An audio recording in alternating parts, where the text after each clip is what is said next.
सुंदर ते ध्यान उभे विटेवरी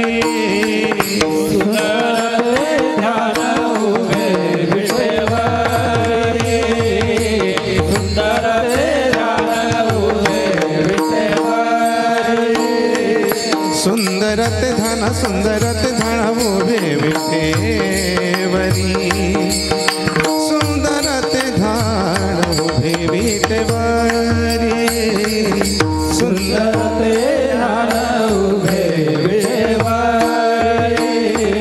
सुंदरते धन उभे विटेवरी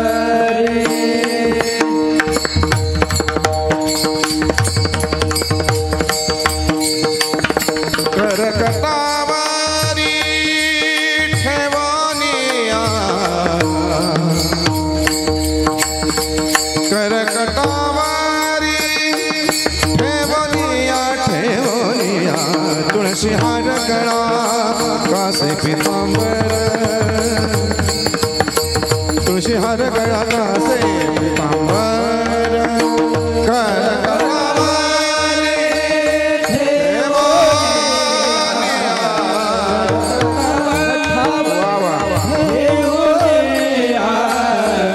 तुळशीहार गळा कासे पितांबर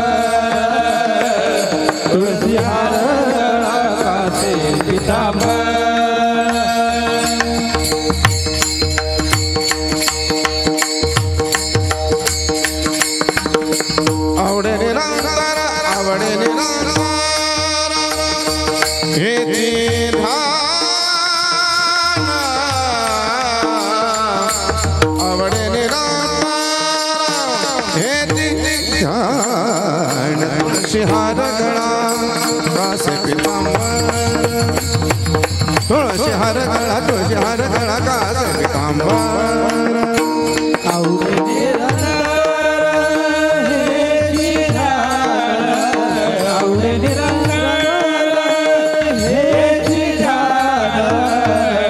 तुळशीहार गळा कासे पितांबर तुळशीहार गळा कासे मकर कुंडले तपति श्रवणी मकर कुंडले तपति श्रवणी मकर कुंडले तपति श्रवणी मकर कुंडले तपति श्रवणी काठी कौस्तुभमणि विराजित कंठी कौस्तुभमणि विराजित कंठी कौस्तुभमणि विराजित तुळशीहार गळा कासे पितांबर तुळशीहार गळा कासे पितांबर कंठी कौस्तुभमणि विराजित कंठी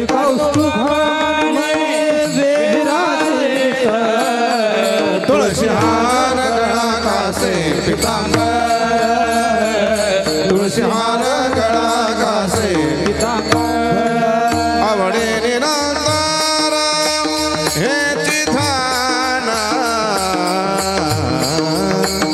आवडे निरंतर हेची ध्यान तुळशीहार गळा कासे पितांबर तुळशीहार गळा कासे पितांबर तुळशीहार गळा हिंदाट आवडे निरंतर हेची ध्यान आवडे निरंतर हेची ध्यान तुळशीहार गळा कासे पितांबर तुळशीहार गळा कासे पितांबर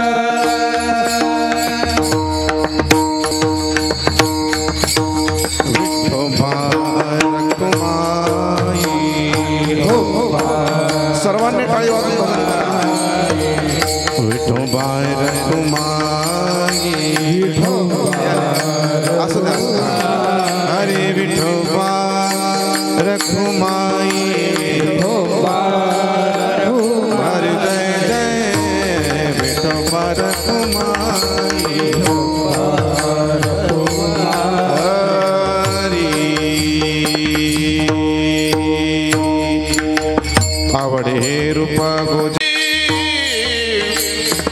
पुरवावी आळी माया बापा पुरवावी आळी माया बाबा आता दृष्टी पुढे ऐसा चितुरा आहे आता दृष्टी पुढे ऐसा चितुरा आहे पुरवावी आळी माया बाबा पुरवावी आळी माया बाबा दृष्टी पुढे ऐसा चितुरा आहे आता दृष्टी पुढे ऐसा चितुरा पांडुरंगा पांडुरंगा पांडुरंगा जो मी तुझ पाहे पांडुरंगा पांडुरंगा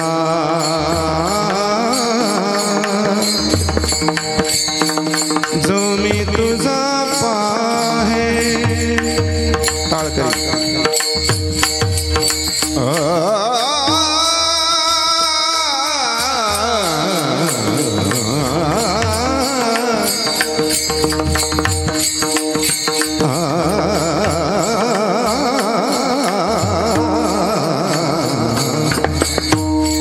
तुम्ही तुझा पाहे पांडुरंगा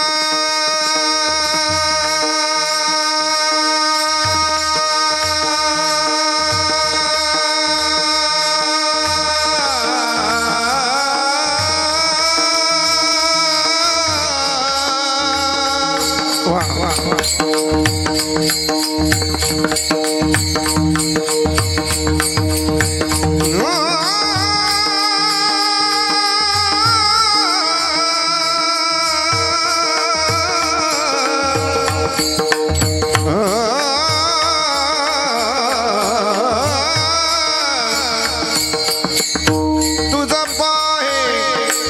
तुझा पाहे पांडुरंगा जो मी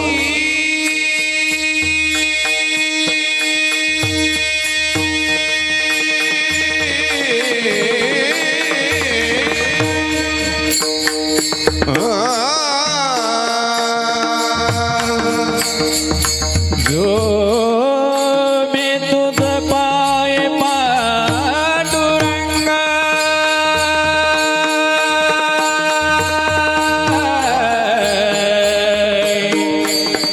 पांडुरंगा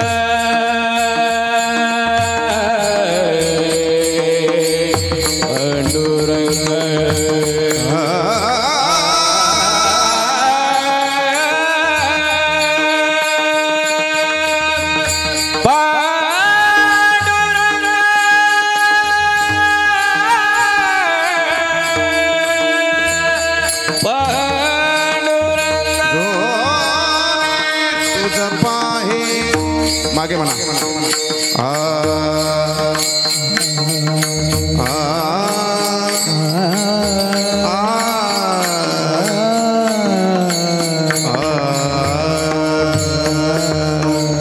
ताळकरी हा हा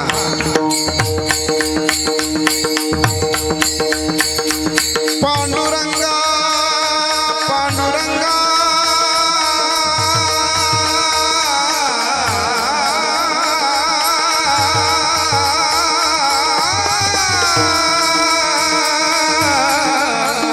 पांडुरंगा जो मी तुझा पाहे पाहे पाहे कृष्ण हरी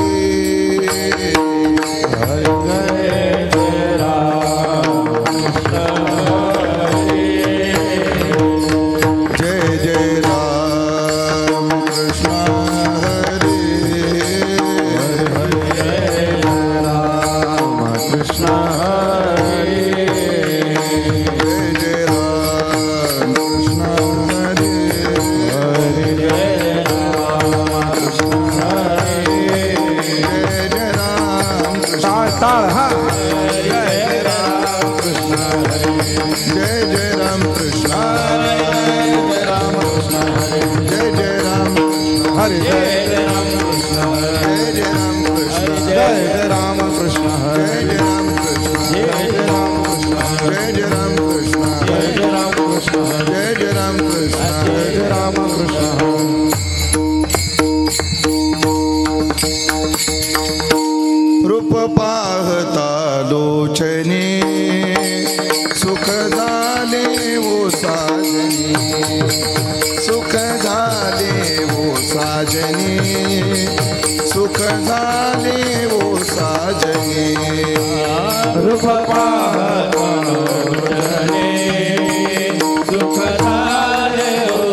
कृष्ण हरे जय जय राम कृष्ण हरे जय जय राम कृष्ण हरे जय जय राम कृष्ण हरे जय जय राम कृष्ण हरे जय जय राम कृष्ण हरे राम कृष्ण हरे जय जय राम कृष्ण हरे जय जय राम कृष्ण हरे जय जय राम कृष्ण जय जय राम कृष्ण हरे जय जय राम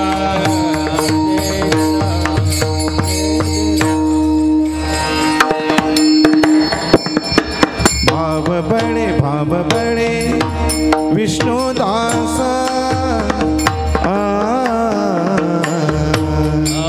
बड़े विष्णु दास भाव बड़े विष्णु दास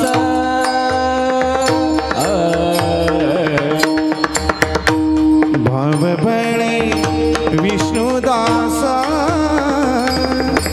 विष्णुदास भाव बड़े विष्णुदास भाव बड़े विष्णु दास भाव बड़े विष्णु दास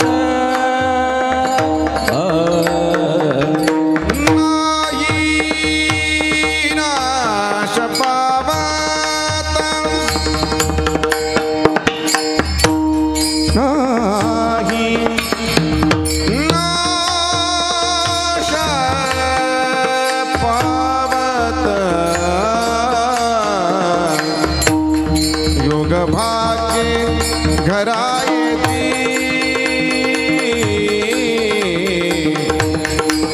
योग भाग्य घरायती नाही नाश पावत नाही नाश पावत योग भाग्य घरायते योग भाग्य घरायते सर्व शक्ती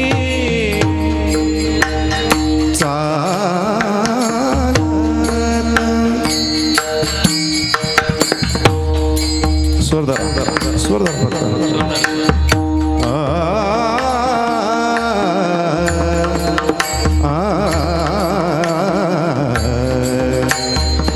सर्व शक्ती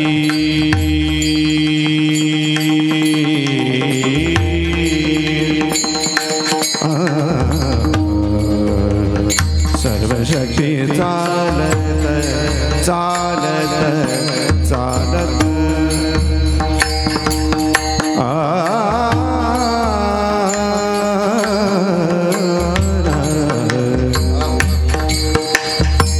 सर्व शक्ती चालत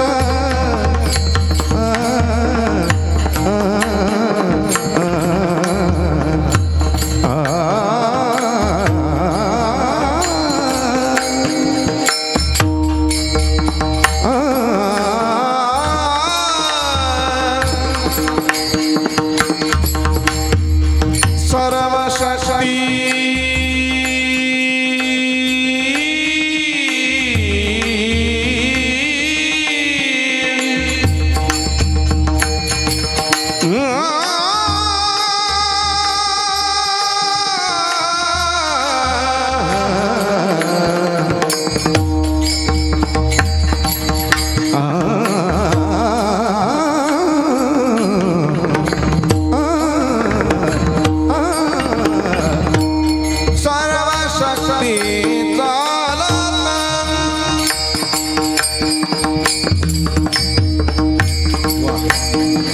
basa basa basa basa basa basa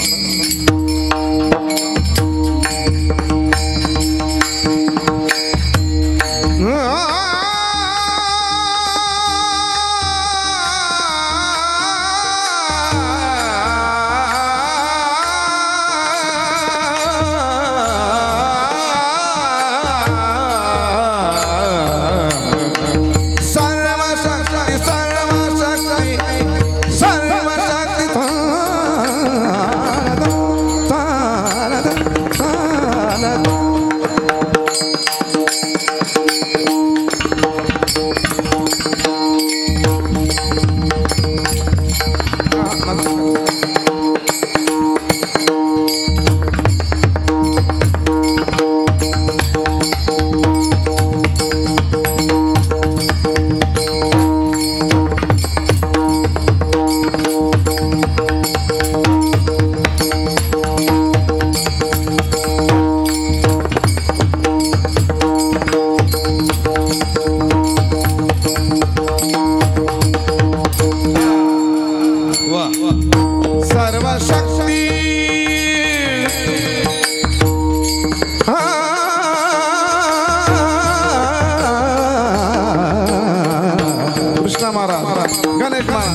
शक्ती चालता. जय हो, टाळ वाजवा सगळे.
मॉनिटर. भाव बडे विष्णुदास नाही नाश पावत. योग भाग्य घरा येती सर्व शक्ती चालत. पित्याचे जे काय धन, पित्याचे जे काय धन पुत्रा कोण वंचेल. योग भाग्य घरा येती सर्व शक्ती चालत. तो कामने कडे बैसो तेने असो निर्भर. तो कामने कडे बैसो तेने असो निर्भर. योग भाग्य घरा येती सर्व शक्ती चालत. विठ्ठला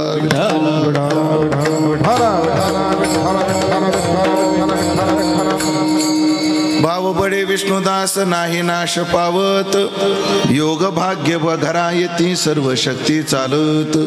सेवेकरता निवडलेला अभंग संत श्रेष्ठ जगद्गुरु श्री तुकाराम महाराज यांचा चार चरणाचा अत्यंत गोड सुंदर असा हा अभंग असून या अभंगातून जगद्गुरु श्री तुकोबाराय परमात्म्याचे जे भगवत भक्त आहेत, परमात्म्याचे जे भक्त आहेत त्या भक्तांना भावबळानं काय फलश्रुती प्राप्त होते त्या फलश्रुतीचा विचार सांगणारा अभंग आहे. विठ्ठला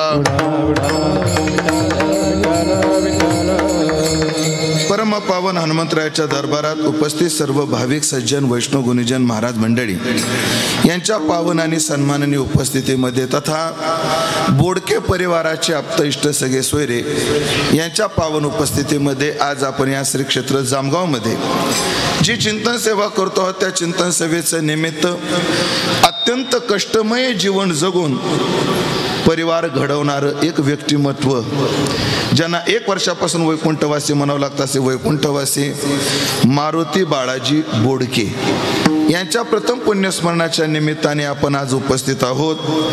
त्यांच्या पश्चात असणारा त्यांचा परिवार ज्यांनी आयुष्यभर त्यांना पत्नी म्हणून साथ दिली अशा गंगा भागीरथी चंद्रभागाबाई मारुती बोडके, त्यांची 3 मुलं आदरणीय दौलत भाऊ, आदरणीय मोहन भाऊ, आदरणीय अंकुश भाऊ तथा त्यांची कन्या शैलाताई ज्या आदरणीय श्री नामदेवराव आवाड यांना दिलेले आहेत.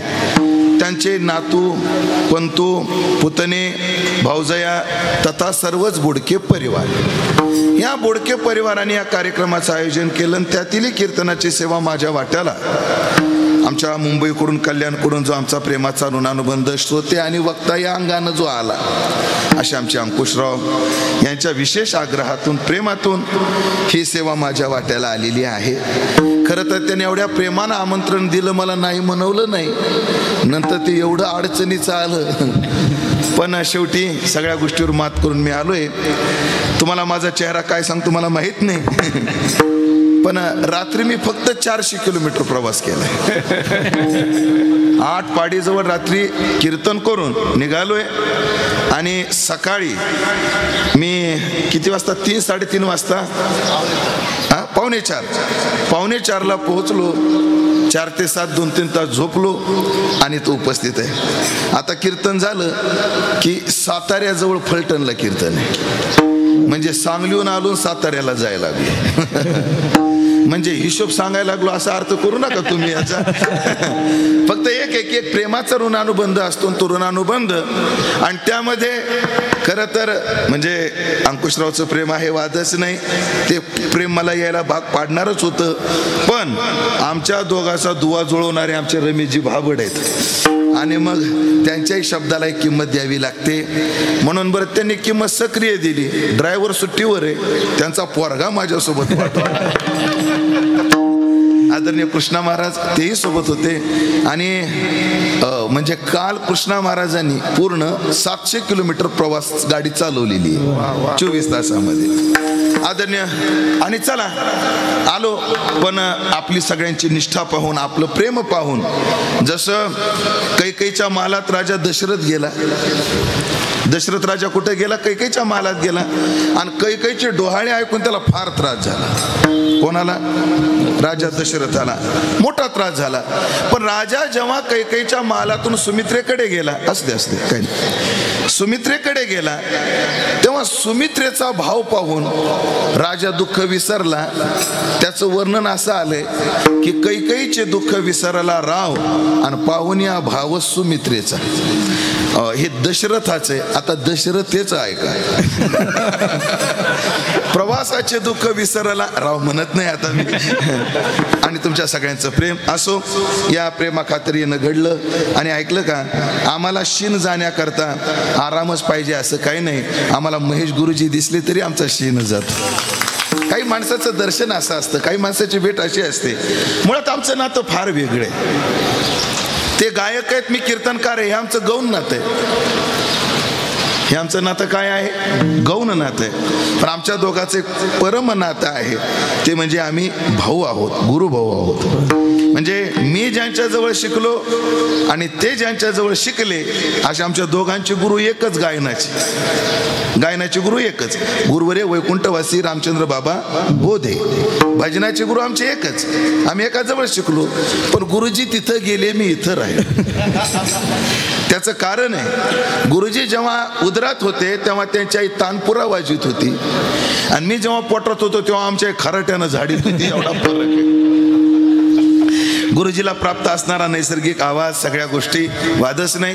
आणि त्या आल्यानंतर गुरुजीची भेट झाली. त्याचप्रमाणे आदरणीय सर्व भजनी मंडळी, महाराज मंडळी यांचं दर्शन झालं. मृदंगाची साथ करण्याकरता आपल्याच भागातील एक कीर्तनाच्या क्षेत्रात गोड नाव, अत्यंत वाजवण्यातही गोडवा आणि स्वभावातही गोडवा असे आदरणीय आमचे कृष्णाजी महाराज भाबर यांची उपस्थिती आहे. त्याचप्रमाणे चिरंजीव श्रीहरी महाराज त्यांची उपस्थिती आहे. गुरुजीची चिरंजीव आहे ते. पण आम्ही असं ऐकलं, बापसे बेटा सवाई. ते पोरगा असा व्हावा म्हणे त्याने बापाचं नाव मातीत घालावं. खरंय, पोरगा कसा व्हावा, त्यानं बापाचं नाव मातीत घालावं. पण काय बरेच जण बापाचं नाव मातीत घालतात, पण नाव मातीत घालणं याचे 2 अर्थ आहेत. स्वतःची प्रसिद्धी एवढी करायची त्याचा बापच आठवला नाही पाहिजे, आणि एवढं नालायक वागायचं बापाचे सगळे तत्व ढाब्यावर घालून टाकायचे. असं 2 प्रकारानं बापाचं नाव मातीत घालता येतं. पण गुरुजी आता तुम्ही काळ गाजून घ्या, तुम्ही काळ गाजून घ्या, कारण आता मार्केटला आमचा श्रीहरी येणार आहे, तुम्ही मागं राहणार आहे. आता आदरणीय श्रीहरी महाराज, खरं तर DNA लागतो, त्या संबंधाने मी बोलणारच आहे पुढं. आणि आज पूर्ण जगात, भारतात नाही बरं, पूर्ण जगात ताल म्हटलं की एकच महर्षी आठवतो, ते म्हणजे सुरेश दादा. बरोबर ना? बरोबर. ताल म्हटलं की एकच महर्षी आठवतो. तसे 2 महर्षी होते. आमचे जाकीर भाई आता गेले, जाकीर भाई गेले. मग सध्याच्या काळात तालवाद्य म्हटलं की एक नाव आठवतो, सुरेश दादा आदरणीय दादा. त्यांच्या जवळ त्यांचं शिक्षण चालू आहे, आणि अगदी कमी वयात गुरुची मर्जी आमच्या श्रीहरी महाराजांनी प्राप्त करून घेतली. म्हणजे असे आमचे श्रीहरी महाराज आहेत, सर्व भजनी मंडळी आहेत, या सर्वांविषयी सद्भाव व्यक्त करतो. खरं तर माणसाला वाटतं आपला कार्यक्रम मोठा व्हावा, मोठा व्हावा. मग कार्यक्रम मोठा होण्याकरता माणसाला काय काय करावं लागतं? मोठा मंडप द्यावा लागतो, चांगली सिस्टीम द्यावी लागते, लोक जमा करावे लागतात, पैसे द्यावे लागतात, खर्च करावा लागतो. पण ज्याला हे काहीच न करता जर कार्यक्रम मोठा करायचा असेल तर त्याला काय करावं लागतं? काय नाही, फक्त गुरुजीला बोलावं लागतं, कार्यक्रम आपोआप मोठा होतो. आदरणीय गुरुजीची उपस्थिती मोठी आनंदाची, मोठी सन्मानाची आणि मोठी समाधानाची. या सगळ्याविषयी सद्भाव व्यक्त करून अभंगाच्या दृष्टीने आपल्या नियोजित वेळेमध्ये सेवा पूर्णत्वाकडे नेतो. आज आपण 3 मुलांचा आणि एका मुलीचा बाप त्यांचा आज आपण वर्षश्राद्ध करतो आहोत. वर्षश्राद्ध हा मरणोत्तर केला जाणारा एक पवित्र विधी आहे. वर्षश्राद्ध मग अशी आपली चर्चा झाली की श्राद्ध भीतीपोटी का कर्तव्यापोटी की प्रेमापोटी. हो, बरेच लोक श्राद्ध का करतात? का करतात? पितराची जर कृपा झाली तर पितर कोपतात, त्रास देतात, देतात वादच नाही, देतात ह्या भीतीपोटी. पण मला वाटतं बापाचं श्राद्ध भीतीपोटी करण्यापेक्षा, लोकांना बरं वाटावं म्हणून करण्यापेक्षा, माझं ते कर्तव्य आहे, बापाने माझ्याकरता तेवढं केलंय, मला तेवढं तरी केलं पाहिजे, या कृतज्ञता बुद्धीनं झालं पाहिजे. आणि मला वाटतं या 3 मुलांकडे ती कृतज्ञता बुद्धी आहे. कारण वैकुंठवासी, तुम्ही काय म्हणायचे वडिलाला? तात्या, आदरणीय तात्या याने फार कष्टातून हा परिवार घडवला, फार कष्टातून.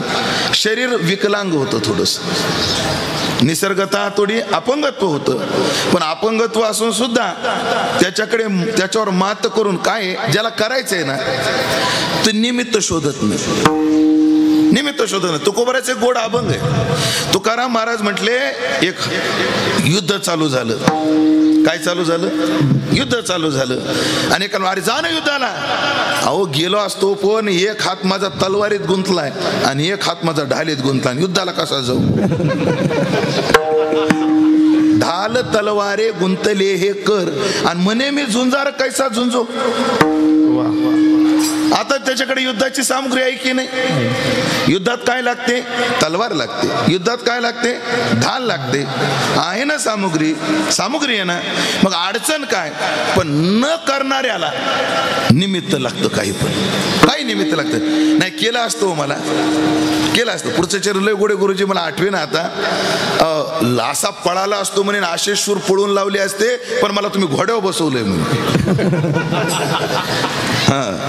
बैसविले मज आश्वावरी, असं चरण आहे. सांगण्याचं तात्पर्य, उपाय असून सुद्धा लोक अपाय म्हणतात आणि आपल्या कर्तव्याला विमूढ होतात.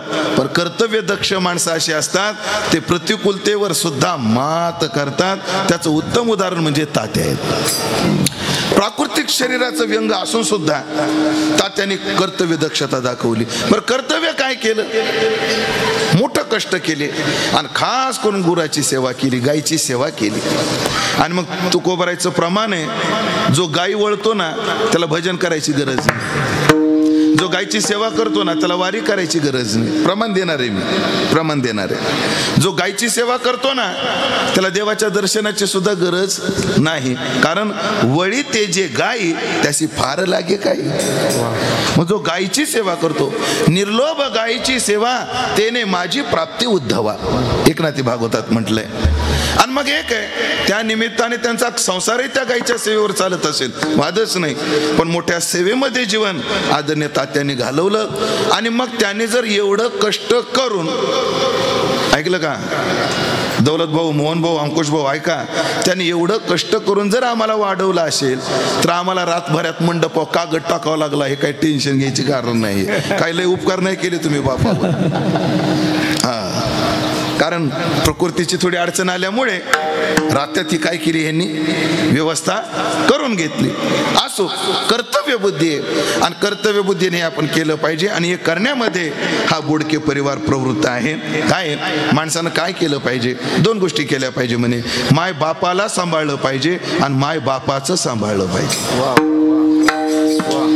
शब्द ऐकताय ना, माय बापाला सांभाळलं पाहिजे आणि माय बापाचं सांभाळलं पाहिजे.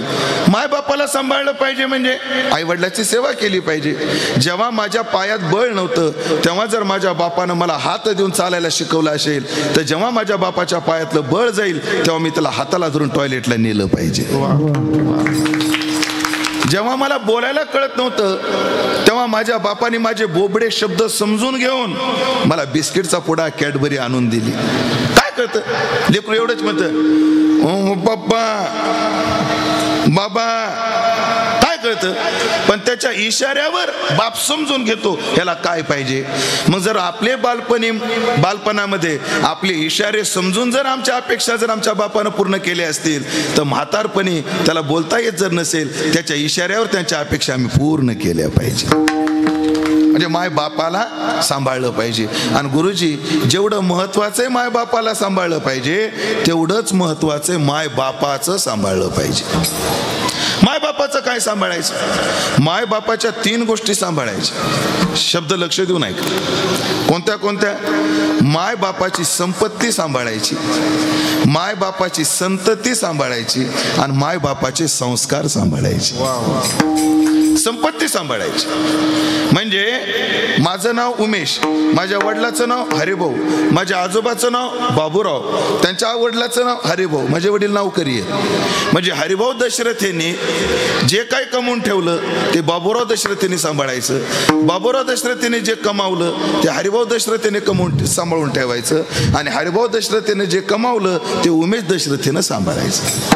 म्हणून बापाच्या संपत्तीवर मजा करायची, माज नाही करायचं. मजा वेगळी, माज वेगळा.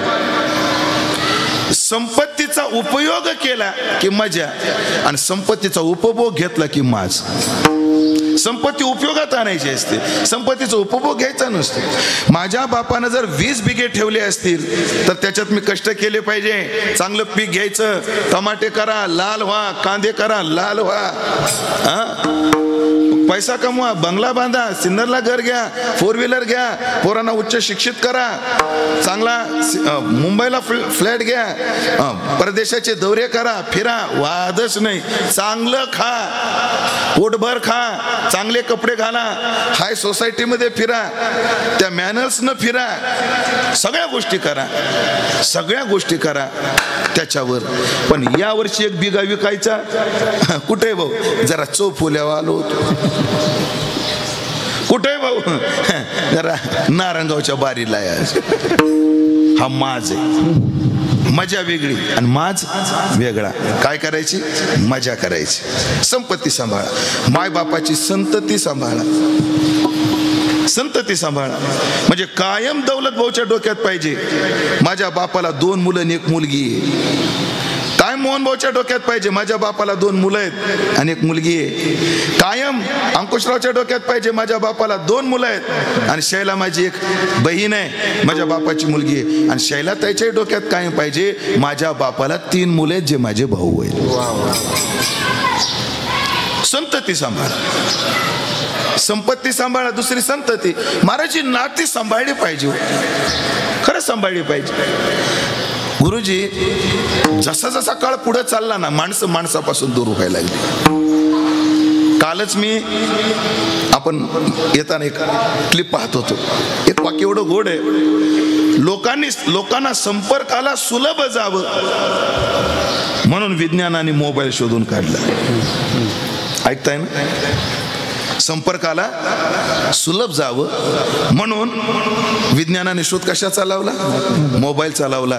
पण त्याचं असं झालं, लोक संपर्कात नाही, जवळ बसून बोलायचे बंद झाले. बघा तुम्ही, जेव्हा मोबाईल नव्हते तेव्हा चर्चा व्हायच्या. आता घरामध्ये कोणीही गेला, आपण कोणी करत. आम्हाला आठवतं 2003 पासून मोबाईल जास्त बोकाळला, आठवत असेल तर. 2003 सालापासून. त्याच्या आधी मोबाईल हा प्रकार नव्हता. फार कष्ट होते. म्हणजे एखाद्या गावात जर कीर्तनाला गेलं तर स्टँडवर जाऊन ते कॉईन बॉक्स बघावं लागायचं. त्याच्या आधीचा तर काळ अजून कठीण. पण निदान मी जेव्हा कीर्तन चालू केले तेव्हा कॉईन बॉक्स अस्तित्वात होता. आणि मग त्या स्टँडवर जायचं. खास करून ते 1-1 रुपया खिशात घेऊन ठेवायचे. 1 रुपया टाकायचा, नंबर लावायचा. त्यांचा जर असलाच फोन त्यांच्याकडे तर संपर्क व्हायचा. आणि ते 50 सेकंद झाले की टू टू टू 55 झाले की टू टू टू टू 3 सेकंद टो टो टो टो करायचं. ते ऐकू देत नाही. लगेच दुसरा रुपया टाकायचा. खरंय का कुठे असं. आणि 2003 सालापासून मग मोबाईल काय झाले. शब्द गोड वापरला तुम्ही. प्रगत झाला मोबाईल नाही म्हणायचं, बोकाळले मोबाईल. आणि आम्हाला चांगला आठवतो, आम्ही कोण्या गावात गेलो ना त्या गावातले 10-5 माणसं आमच्या शेजारी बसायची. खास करून तरुणही बसायचे आमच्या भोवती. आणि त्यांना एक आकर्षण असायचं, बाबा कुठं राहता काय राहता. आता आमच्या जवळ बसतात, पाया पडतात, पटकन बाजूला जातात. आणि कसं असतं ते, किती महत्वाचा विषय चालू द्या, किती महत्वाचा, आणि मोबाईल वाजू द्या. आला 1 मिनिट, गेले बाहेर. यद गत्वान निवर्तनते तद धाम परमम. त्याची गाठ कीर्तन झाल्यावर झाली तर झाली. असो, आम्ही संपर्कापासून दूर होत चाललो. एक गोड घटना सांगतो तुम्हाला. नाशिक जिल्ह्यातली. गावाचं नाव परसूल. आपले भागवतरावच्या घरी मुक्कामी होतो. मुरजी इतकी गोड घटना आहे, एवढी गोड घटना आहे. चांदवड तालुक्यात परसूल नावाचं गाव आहे. माझ्या प्रेमातलं घर आहे. मी गेलो, पूजा चालू होती माझी सकाळची. भागवतरावची आई माझ्याजवळ आली. बाबा दर्शन घेऊ. मला घ्या ना आई. ताई काय अडचण आहे. नाही मला बाहेर जायचे म्हणली. आपली भेट होणार नाही म्हणून आता दर्शन घेऊन टाकते. मी बाहेर निघाले. म्हणलं काय आज काय गडबड. काय नाही म्हणले, माझ्या जावाची आई आजारी आहे. शब्द आहे का बरं. कोण आजारी आहे. जावची आई आजारी आहे. आणि तिला मी भेटायला 8 दिवसाला एकदा जाते. 8 दिवसाला. हो ना म्हणे महाराज, माझ्या जावाची आई आहे आणि माझी जाऊ मेली. हो म्हणली, माझी जाऊ मेली. आणि जावाची आई काय आहे, आजारी आहे. म्हणली महाराज, जर माझी जाऊ असती तर आईला भेटायला 8 दिवसाला गेली असती ना, त्या म्हातारीला वाईट वाटू नये म्हणून मी 8 दिवसाला जाते. मला एवढा अंगावर काटा आला. ही काय नाते जपण्याची संस्कृती हो आपली. काय नाते जपायची काय संस्कृती आहे. की माझ्या जाऊ जर असती तर तिच्या आईला ती 8 दिवसाला भेटायला गेली असती. म्हातारीने लेकीची वाट पाहिली असती. तिची लेक नाही मग म्हातारी कोणाची वाट पाहिल. म्हणून मी तिला भेटायला जाते प्रत्येक आठवड्याला.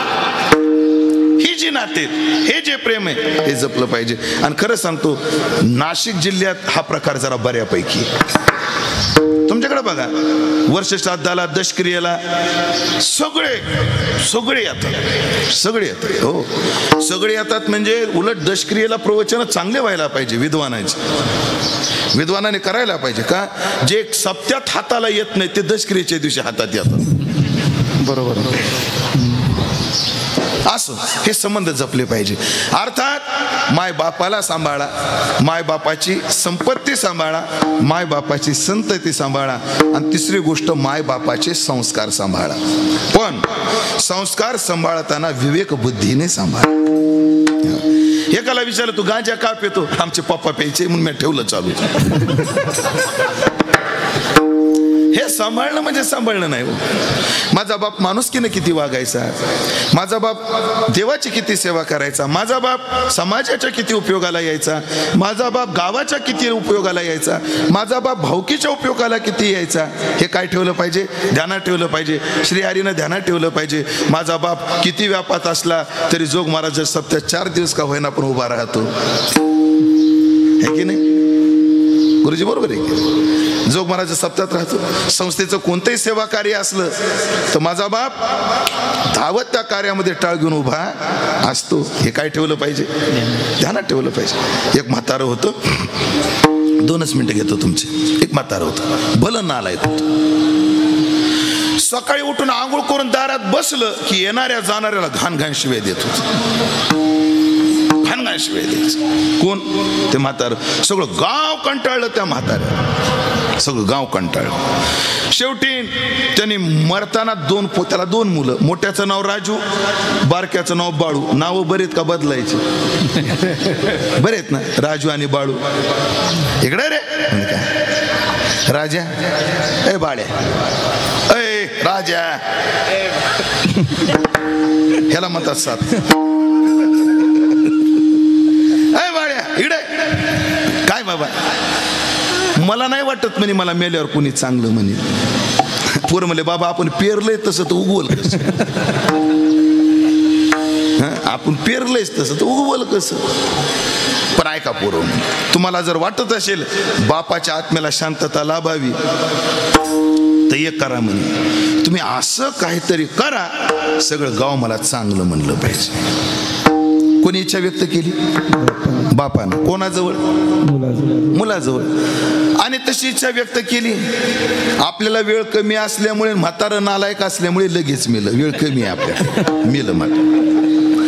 पोरांनी बापाला चांगलं म्हणलं पाहिजे म्हणून 10व्या पासून तर 14व्या पर्यंत भल्या मोठ्या कार्यक्रमाचं आयोजन केलं. पार इकडून दोडीपासून, इकडून नाशिक पासून, इकडं वावी का, हा वावी पासून, वावी पासून इकडून घोटी पासून, बरोबर का, सगळे लोक यायचे. तेवढ्याला पंचपक्वानाचं जेवण असं भव्य दिव्य आयोजन केलं. 14वा झाला, काला झाला. मोठा राजू बारक्या बाळूला म्हणतो, बाळू जरा गावात गारका मारून ये रे. लोक काय म्हणतात ताई, कारण सप्ताह कशा करता केला होता, बापाला काय म्हणलं पाहिजे चांगलं. महाराज राजू गावात फिरून आला, आपलं बाळू गावात फिरून आला आणि बाळू आल्या आल्या भावाला म्हटला, दादा येथे अवघे वाया गेले दिसते सायास. खर्च वाया गेला काय झालं का? लोक चर्चा वेगळीच आहे म्हणले. काय लोक सगळं गाव म्हणतं म्हातारं नालायक होतं पण पोरं चांगली निघाली. आणि कार्यक्रम कशासाठी केला? बापाला चांगलं म्हणायचं. अरे अरे फेल गेला म्हणजे कार्यक्रम. पण बापाच्या आत्म्याला शांतता कधी? चांगलं. पण कोणाला? बापाला. महाराज दोघांना गाडीला किक मारली, सिन्नरला गेले आणि 2 वेताच्या काठ्या आणल्या खंटाच्या. कोणी? राजानं आणि बाळ्यानं. आंघोळ झाली की दारात बसायची, जे रस्त्यानं जाईल त्याला धरायचं, असा बदडून मोकळा करायचा. भला आडमोठपणा, सगळ्या गावाला येडा आणला. म्हणे बाळ्या जाय बरं आता गावात. तो जाऊन आला आणि आल्या आल्या भावाला म्हणतो, दादा तो का म्हणे श्रम केला अवघा आला फळाची. म्हणजे रे लोक आता आपल्या बापाला चांगलं म्हणायला लागले. म्हणजे अहो लोक आता असं म्हणायला लागले, काय पोरं नालायक आहेत, बाप चांगला होता नुसत्या शिव्या देत होता. हे सांभाळणं म्हणजे बापाचं नाव सांभाळणं नाही. बरोबर. हे असं करणं म्हणजे बापाचा संस्कार सांभाळणं नाहीये. उलट पक्षी बघा, प्रल्हादाला ऐका, प्रल्हादाच्या बापाचं मृत्यूला कारण कोण ठरला? प्रल्हाद. तसं काय ते रामायणातला एक प्रसंग ओढ आहे. रामायणात प्रसंग असा आहे, रामप्रभू आले कुठून? लंकेतून आले, विजय प्राप्त करून आले. कौशल्याचं दर्शन घेतलं आणि कौशल्यानं विचारलं, रामा फार जोरात युद्ध झालं म्हणे रे. हो आई, फार मोठं युद्ध झालं. का रे? तू रावणाला मारलं म्हणे. आता हिंदीत वाक्य श्लेष आहे, माँ मैंने रावण को नहीं मारा, माँ मैंने रावण को नहीं मारा, फिर मैंने रावण को मारा. मैं लक्ष परत एकदा म्हणून, मैंने रावण को नहीं मारा माँ, मैंने रावण को नहीं मारा, फिर रावण को किसने मारा? मैंने. त्याच्या अहंकारानं त्याला मारलं म्हटलं. तसं हिरण्यकशिपूचा अहंकार जरी असला त्याच्या मृत्यूला कारण, तरी संतांनी काय म्हटले? पाचवा बागुल नरहरी, पाचवा बागुल नरहरी, बागुल नरहरी, पाचवा बागुल नरहरी, पाचवा बागुल नरहरी, पाचवा बागुल नरहरी. बाबुलन हरी तत्व बाबुलन हरी थोर खांबात गुरगुरी थोंद खांबात गुरगुरी कामात गुरुगुरी कामात गुरुगुरी दैत्य वधुनी मांडीवरी दैत्य वधुनी मांडीवरी दैत्य वधुनी मांडीवरी दैत्य वधुनी मांडीवरी भक्त प्रल्हाद रक्षिला प्रल्हाद रक्षिला भक्त प्रल्हाद रक्षिला प्रल्हाद रक्षिला कृष्णा राहे रे उगला नाहीतर सांगेन त्या बाबूला कृष्णा राहे रे उगला नाहीतर सांगेन त्या बाबूला राहे रे उगला नाहीतर सांगेन त्या बाबाला कृष्णा राहे रे उगला नाहीतर सांगेन त्या बाबाला उसळणाशी उशीर झाला रवी सोड गोविंदा सोड रे गोविंदा रवी सोड गोविंदा सोड गोविंदा रवी सोड गोविंदा सोड गोविंदा कृष्ण राहे रे उगला नाहीतर सांगेन त्या कृष्ण राहे रे उगला नाहीतर सांगेन त्या बाबूला राहे रे उगला नाहीतर सांगेन त्या बाबाला राहे रे उगला नाहीतर सांगेन त्या बाबाला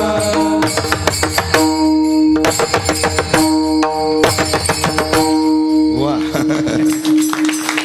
नाही अट्टाळ्या तुम्ही ह्यांच्या करता वाजले का माया करता नेमकं काय नेमकं सांग कारण गुरुजी तुमच्या एकट्याची टाळी मला लाख मासाच्या टाळीसारखी म्हणून जाणकार आहेत म्हणून विचारलं म्हणजे हरी करता का माझ्या करता नेमकं जाऊ दे हरी महाराज कृष्णा महाराज निमे निमे वाटून घेऊ आपण हा पण निमे वाटे आताच नाही तर कीर्तन झालं पुन्हा निम्या वाट्याला येतात म्हणून म्हणलं आताच वाटे काय असेल तर ऐका हा बागुल आहे बागुल आहे सध्या संप्रदायाला फक्त पिंगळा माहीत झालाय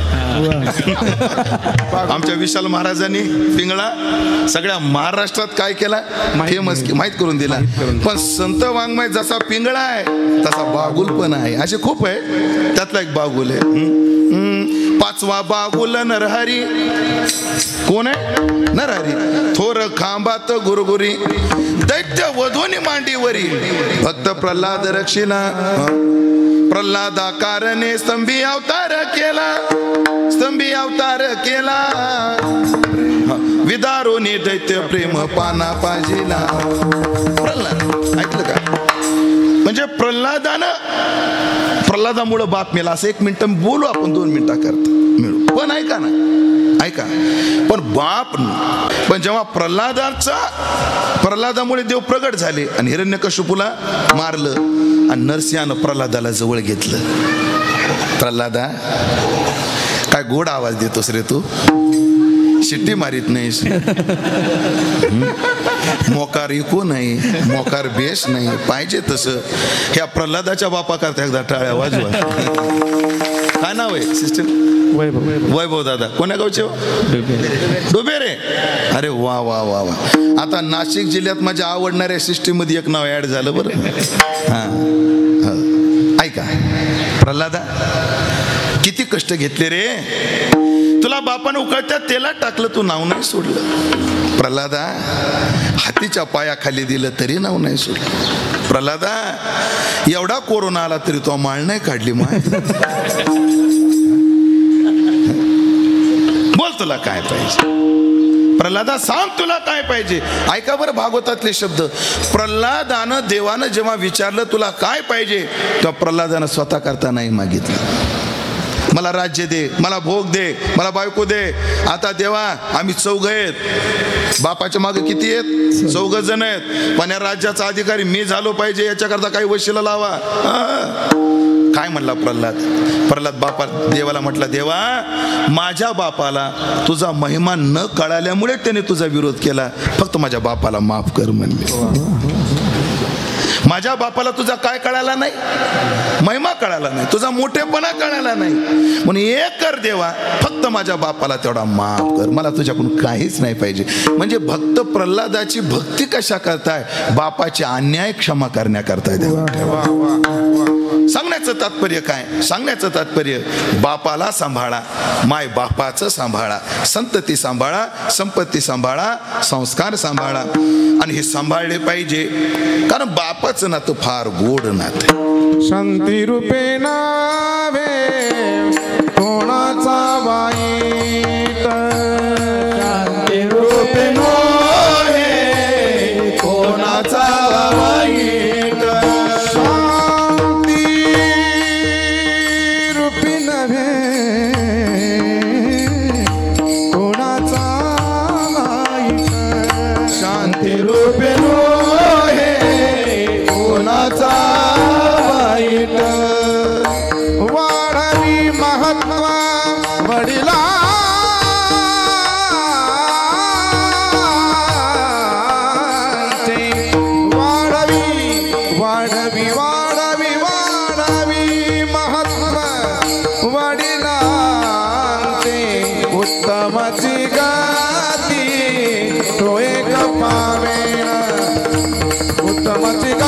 उत्तमची गती तो एक पावेण वाढली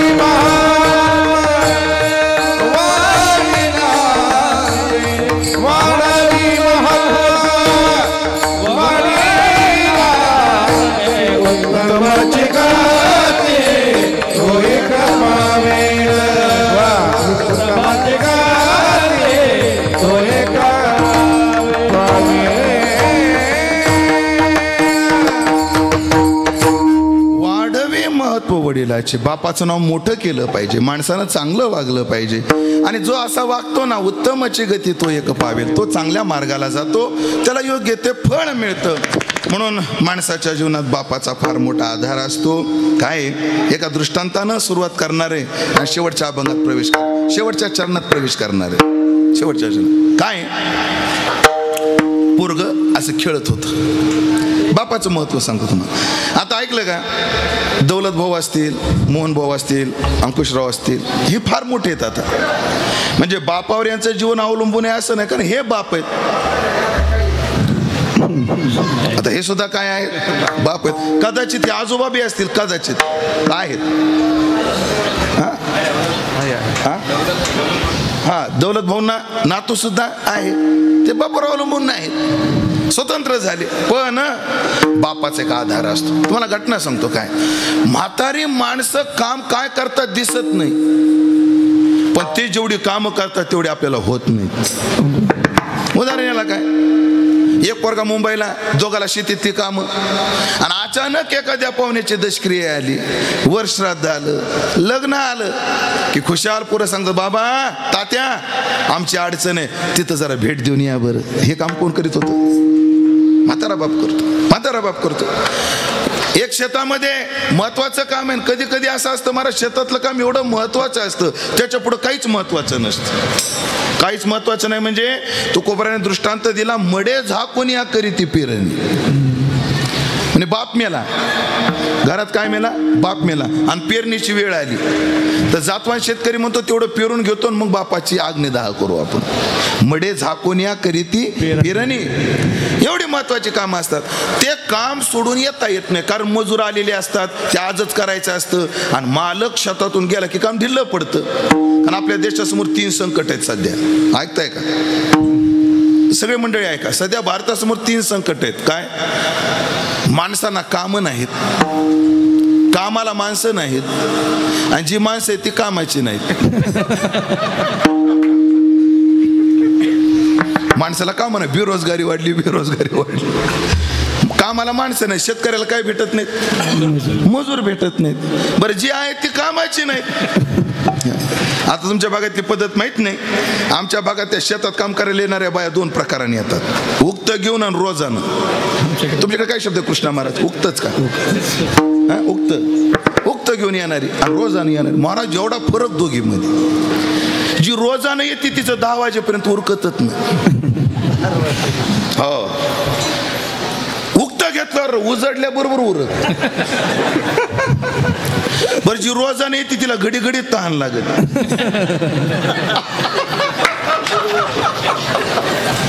जी रोजानं येते तिला घडी घडीत तहान लागते. आता तिची पाणी प्यायची स्टाईल बघा.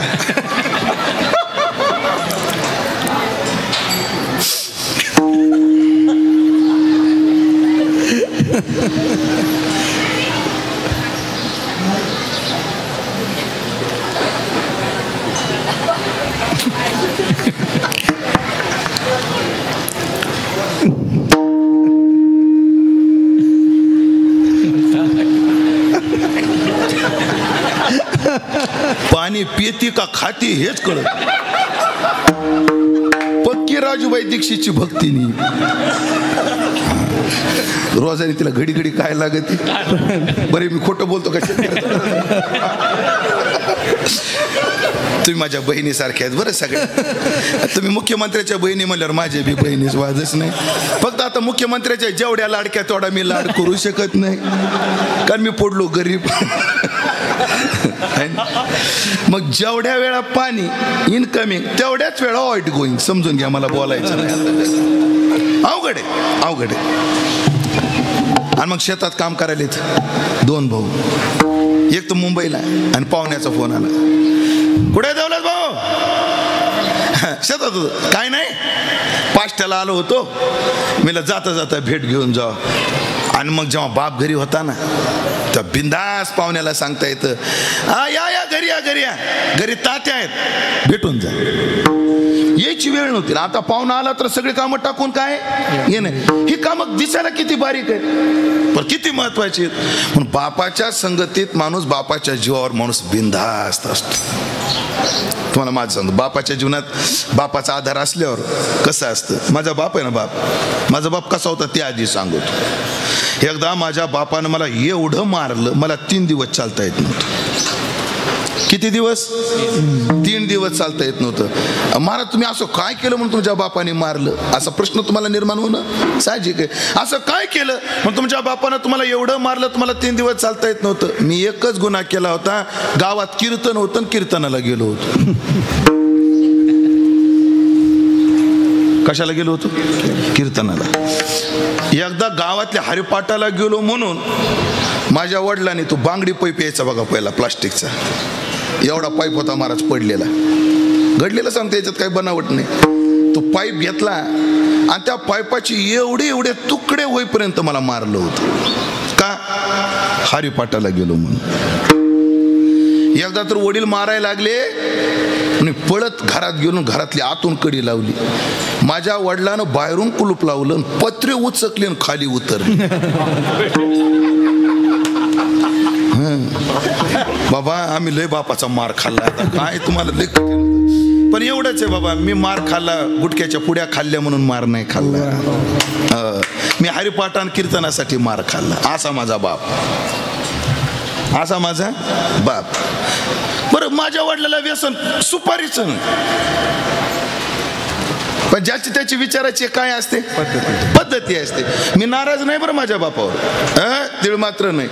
माझ्या बापानं मला प्रेम नव्हतं म्हणून मारलं नाही असं नाही, उलट माझ्यावर प्रेम होतं म्हणूनच मारलं. मग मारलं का? माझ्या पोराचं हित कीर्तन भजनात आहे असं त्याला वाटत नव्हतं, ही त्यांची अडचण होती.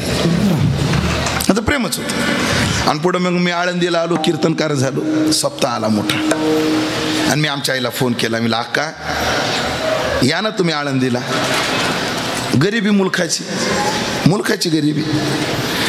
आई म्हणली अरे कसं येऊ? मी कसंही कर, तुला कधी घडल आळंदी पंढरपूर, ये ना. आणि एकटी येऊ नको, दादाला आण, तुला वाटतं तुझा बाप येईल? मला कधी घडल त्यांना आण म्हणलं तू. आणि आमच्या आईला यश आलं, माझ्या वडिलाचं दैव उदयाला आलं. गुरुजी वडील आईसोबत आले. कुठं? आळंदीला. अधिक मास होता. माझं कीर्तन झालं आणि जे ते विचारायचं, हे कोण आहे, हे कोण आहे? लोक म्हणायचे उमेश महाराजाचे वडील आहेत. आणि सगळे विद्यार्थी पाया पडायचे. कोणाच्या? माझ्या वडिलाच्या. आणि माझे वडील पुरं पाया पडायला लागले की गुंड्या लावायचे. गळ्यात काय नव्हती? माळ नव्हती, गुंड्या लावायचे.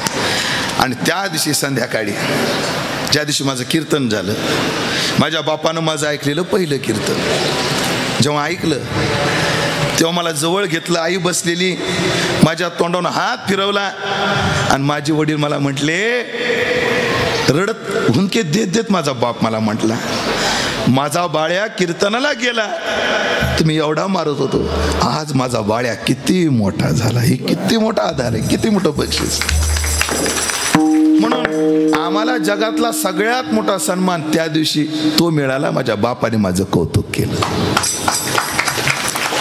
तुम्हाला वाईट वाटणार नाही एका बोलण्याचं. पाहुणे मंडळी, पुढारी मंडळी, महाराज मंडळी, तिघांची माफी घेऊन एक वाक्य बोलतो.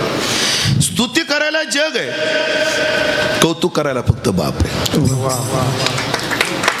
जेव्हा स्तुती करतो ना, काय अंकुशराव तुम्ही कार्यक्रम केला, स्वार्थी येत आम्ही म्हणून तुमची स्तुती करतो, स्वार्थी आहेत.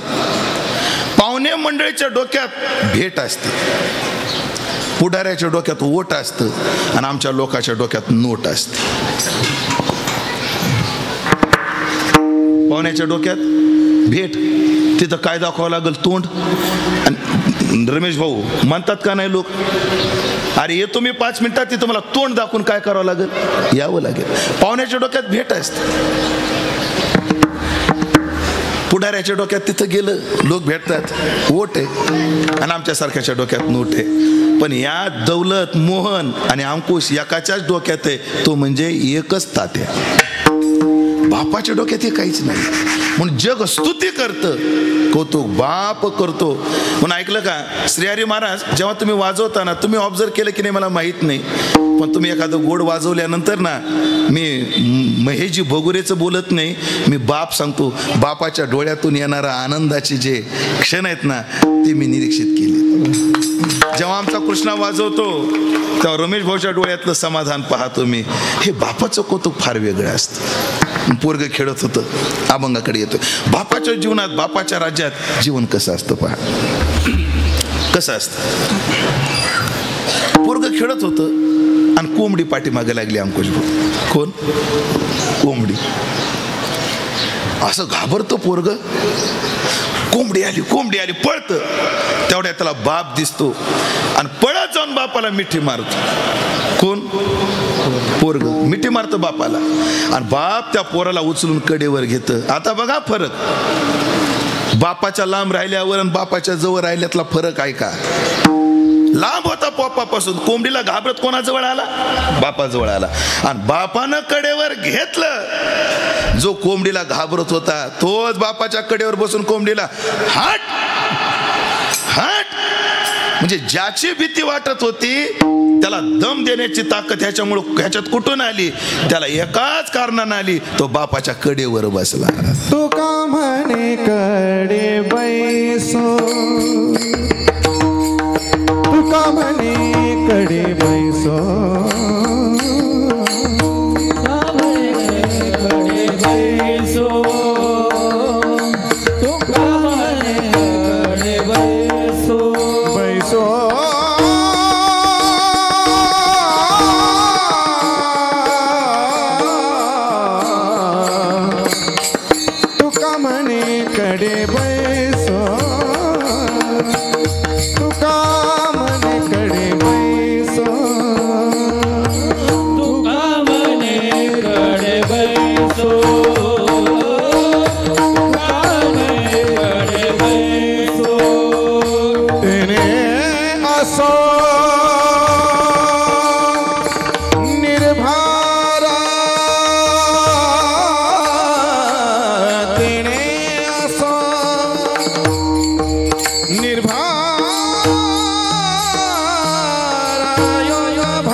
भेट नाही. सगळं जग ज्या मृत्यूला घाबरतं त्याच्याबद्दल माझ्या तुकोबाराचे शब्द आहेत, भीत नाही आता आपुल्या मरणाला. ये म्हणा त्याला यायचंय तर ये, म्हणा संकटाला माझ्याकडे यायचंय तर ये. म्हणून पहा ना, कमरे एवढ्या पाण्यात गेल्यावर सुद्धा, म्हणजे एरवीचं पाणी वेगळं, पुरातलं पाणी वेगळं. तुम्ही नदी काठ, ओढ्याच्या काठाला राहता माणसं. गुरुजी, एरवी जेव्हा नदी वाहते ना तेव्हा तिलाही ओढ असते आणि पुराच्या पाण्याला ओढ जास्त असते. पावसाळ्यात नदीला वेग जास्त असतो. पण ऐकलं का, जन्माला आलेलं एवढंसं लेकरू यमुनेच्या आचाट पुरामध्ये प्रवेश केला, पण मोकळ्या अंगानं वर खेळत होत. कोण? पोरग. ऐकताय ना? पोरग काय खेळत होतं? आनंदानं खेळत होतं. पुरात प्रवेश करून पाऊस पडतोय, कंसाचा कारागृह आहे, कधी शत्रू येतील याची भीती नाहीये. एवढे संकट आहेत तरी वटस्य पत्रस्य पुटे शयानम, आपल्या पायाचा अंगठा आपल्या तोंडात धरून मस्त आनंदानं निर्भर. त्याचं कारण काय? त्याचं कारण काय? तो पुरात नाही, तो बापाच्या डोक्यावर. एकच दृष्टांत सांगतो, बापाच्या संगतीत कसं असतं पहा. एक कलाकार होता, स्टंटमॅन म्हणतो ना आपण, स्टंटमॅन होता. चांगल्या सोसायटीत गेला मुंबईमध्ये. अरे काय रे, काय स्टंट करतो तो? म्हणे मी, तुम्ही डोंबाऱ्याची खेळ पाहिली असतील यात्रेमध्ये, 8 फुटावर 9 फुटावर दोरीवर चालतात, मी 20 फुटाच्या तारेवरून चालतो. म्हणजे काय करतो? तारेवरून चालतो. म्हणून इकडून 20 मजल्याची माळा बिल्डिंग होती, इकडून 20 मजल्याची बिल्डिंग होती, दुसऱ्या माळ्यावर इकडून इकडं तार बांधला, अंदाजे उंची 20 ते 22 फूट, चला 24 फूट धरू आपण, 20-25 फुटावर. आणि तारावर तो असा इकडे गेला, इकडं आला. लोक म्हणले काय कला या माणसाची. लोकांनी कौतुक करून 100च्या नोटा दिल्या त्याला. आवक दिसली, त्याला वाटलं ह्यानं आपलं अजून कौशल्य दाखवावं. अरे हे तर काहीच नाही म्हटले, दुसऱ्या माळ्यावरून चाललोय, आता मी 4थ्या माळ्यावरून चालतो. 4थ्या माळ्यावर आता 24 फुटापेक्षा 48 फुटावर 50 फुटावर गेला, तार बांधली, इकडून गेला, इकडं आला. लोक म्हणले काय कला आहे, काय माणसाचं धाडस आहे. लोकांनी 200च्या नोटा दिल्या. अजून हुरूप आला, हे तर काहीच नाही म्हणला, 6व्या मजल्यावर जातो. आता अंदाजे 75 फुटावर गेला. हो, इकडून चालला, इकडं गेला, इकडं आला. लोकांनी टाळ्या वाजवल्या, 500च्या नोटा दिल्या. हे तर काहीच नाही म्हणले. अजून ऐका म्हटले, काय 8व्या मजल्यावर चालू शकतो, एकटा नाही, माझ्या एकुलत्या एक पोराला घेऊन चालू शकतो म्हटले. 8व्या मजल्यावर दोरी बांधली 100 फुटाच्या, अंदाजे 100 फुटावर.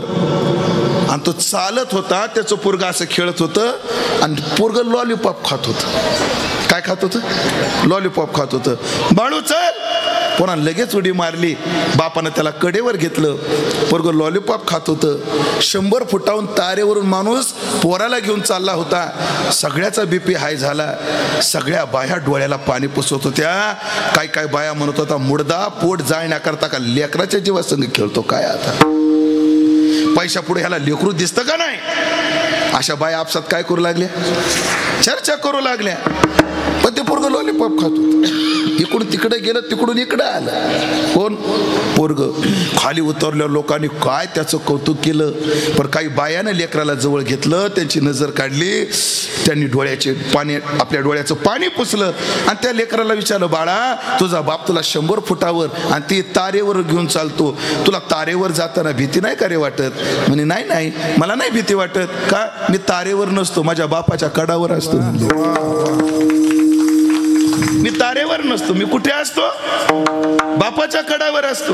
आणि मग ज्याचं जीवन बापाच्या कडावर आहे ना, ते नाही असो निर्भय, त्याला जीवनात कोणतीच भीती नाही. मग प्राकृत बाप जसा या भीतीतून घालवतो, तसं परमात्मा रूपी बाप, परमात्मा आपला बाप आहे. विठ्ठल माय बाप चुलता.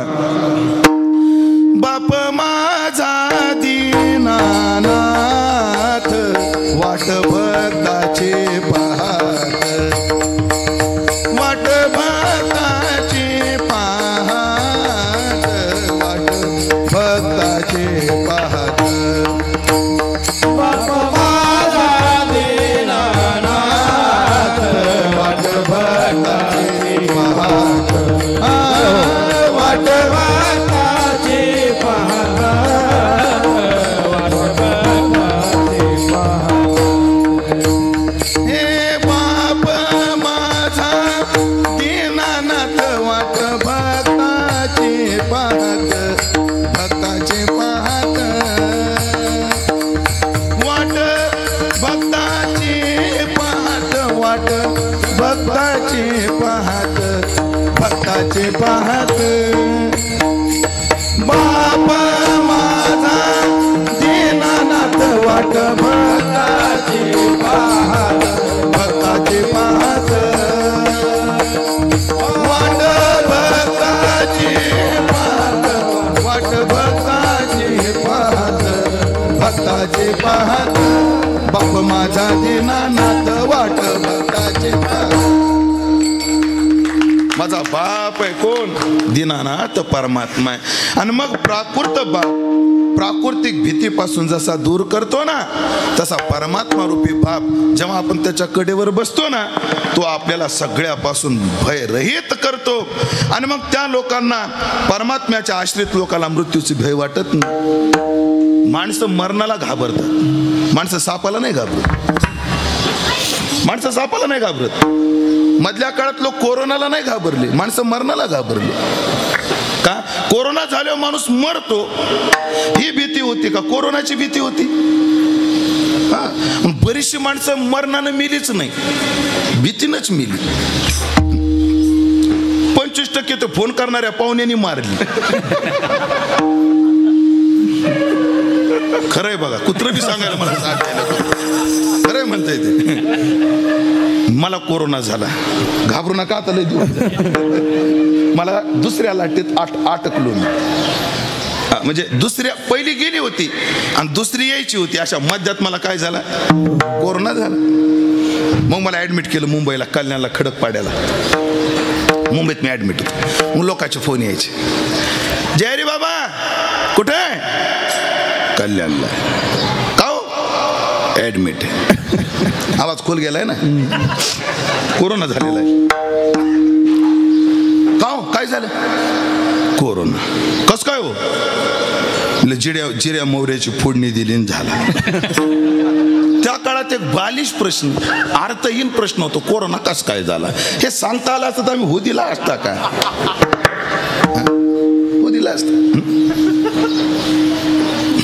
बालिश प्रश्न. बाबा स्कोर किती आहे? म्हणजे 21. बाप, 21 स्कोर आहे? पुढचं वाक्य ऐका बरं. पुढचं वाक्य ऐका. बाबा 21 आहे, काळजी घ्या बरं बाबा, आमच्या गावात एकाचा 13 होता आणि सकाळीच मेला बाग. हे फोन करणारे भीती. पण जसा लेकरू बापाच्या कडेवर बसलं की त्याला कसलीच भीती नाही, तसं ज्यानं देवाचा आश्रय केला त्याला कोणत्याच नाशाची भीती नाही. म्हणून महाराज म्हणतात, भाव बडे विष्णुदास, भाव बडे विष्णुदास, भाव बडे विष्णुदास,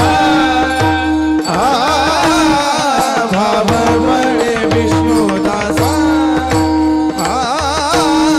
भाव बडे विष्णुदास, भाव बडे विष्णुदास,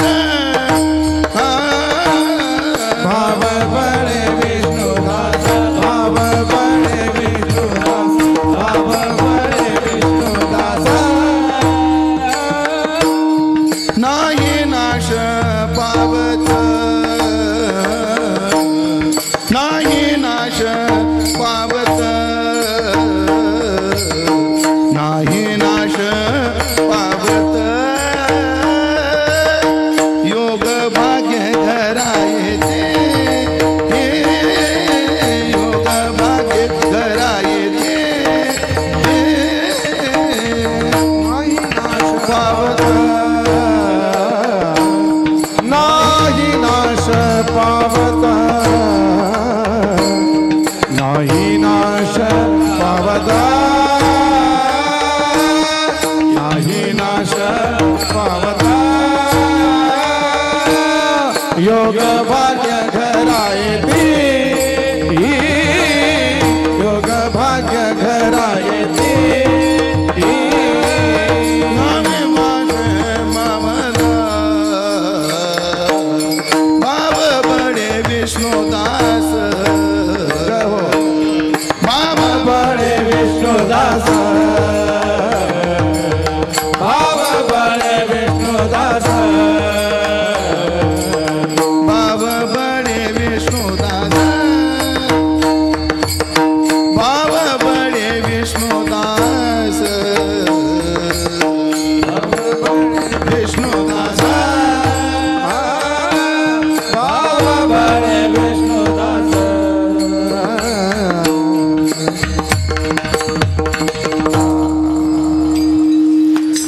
हा भाव आहे आमच्याकडे. पण कोणता भाव आहे? आज आपण वात्सल्य भावाचा विस्तार केलाय. कधी आम्ही शांत भाव धरला, परमात्मा आमचा गुरु आहे ना, आम्ही त्याचे शिष्य आहोत, हा शांत भाव आहे. परमात्मा माझा पती आणि मी त्याची बायको आहे, हा कांत भाव आहे. हा कांत भाव. परमात्मा माझा मित्र आहे मी त्याचा सखा आहे, हा सख्य भाव आहे. परमात्मा माझा मालक आहे आणि मी त्याचा नौकर आहे, हा दास्य भाव आहे. आणि परमात्मा माझा बाप आहे मी त्याचा पोरगा आहे, हा वात्सल्य भाव आहे. वात्सल्य भाव आहे. आणि हा भाव आम्ही धारण केला आणि त्यामुळे नाही नाश पावत. हे भगवत भक्त नाशाला गेले नाही. ठीक आहे, त्यांचं शरीर गेलं असेल नाशाला काही भक्तांचं. एक तर ज्ञानोबा तुकोबा सारख्या संतांचं शरीरही नाशाला गेलं नाही. हा आमचा निश्चय आहे, हा आमचा विश्वास आहे.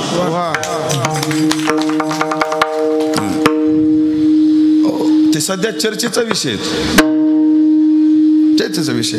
पण आम्ही ठरवलंय सगळंच विज्ञानाच्या कसोटीवर घ्यायचं नसतं, कधी भावनेने घ्यायचं असतं. मला वाटतं कितीतरी मुलं आता इथं आहेत, त्यांचे बाप इथं आहेत. ज्या मुलं बाप इथं आहेत, कोणत्या मुलानं हाच माझा बाप आहे का म्हणून DNA टेस्ट केली? DNA टेस्ट आपल्याकडे टेस्ट उपलब्ध आहे की नाही विज्ञानात? DNA न कळतं हाच ह्याचा काय आहे, पोरगा आहे. पण केली का आपण? मी तर नाही केली, कारण माझ्या आईवर विश्वास आहे. तसं तुकाराम महाराज वैकुंठाला गेले का, त्यांचं काय झालं याची आम्ही समीक्षा केली नाही. का केली नाही? कारण निळोबाऱ्यावर आमचा विश्वास आहे. हो, म्हणून शरीरानं नाही. काही महात्मे शरीरानं गेले, चोकोबार आहे. गावाचं गावकूस ठेचलं त्याच्यात गेले, चोकोबार आहे गुरुजी. पण नाही नाश पावत याचा एकाच वाक्यात अर्थ सांगतो. शरीरानं कोणी जाईल राहील हा ज्याच्या त्याच्या पुरुषार्थाचा विषय आहे, पण साधू नाश पावत नाही. भावबळाने युक्त असणारी महात्मे नाश पावत नाही. एरवी काही लोक धनाच्या बळानं मोठी झाली, काही लोक सत्तेच्या बळानं मोठी झाली, पण लोकांनी ध्यानात नाही ठेवलं. हे वडगाव पिंगळा गाव आहे तुमच्या शेजारी, बरोबर आहे की नाही? वडगाव पिंगळा, तिथं वाड आहे, जुना काय वाड आहे. पण आलेल्या लोकांना सांगावं लागतं हा असा आमच्या गावात होऊन गेला आणि त्याचा हा वाड आहे. म्हणजे एवढा धनाढ्य माणसाला ध्यानात ठेवलं कोणी? जाऊ द्या ना, सोपं बोलू. मदत करता का? 2 मिनिटं, संपली आपली वेळ. अगदी बरोबर. त्याच्या आधी कोण होते? मनमोहन सिंग. त्याच्या आधी कोण होते?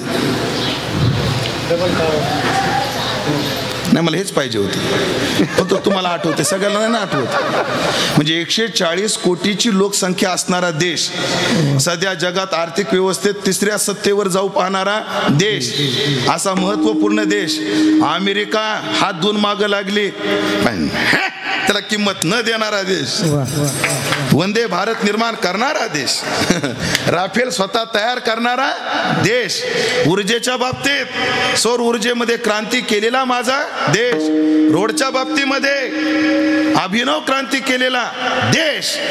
अशा महत्वपूर्ण देशात, ज्या देशात राम झाले, ज्या देशात कृष्ण झाले, ज्या देशात ज्ञानोबा झाले, ज्या देशात तुकोबा झाले, अशा महत्वपूर्ण देशाचं नेतृत्व ज्यांनी केलं 25 वर्षापूर्वी, तो पंतप्रधान आम्हाला आठवत नाही, पण 750 वर्षापूर्वीचे ज्ञानोबा आहे कोणीच विसरत नाही. यालाच म्हणतात नाही नाश पावत. कोणीच विसरत नाही. आनंदीत क्रांती घडली महाराज परवा, तुम्ही जागे आहेत ना?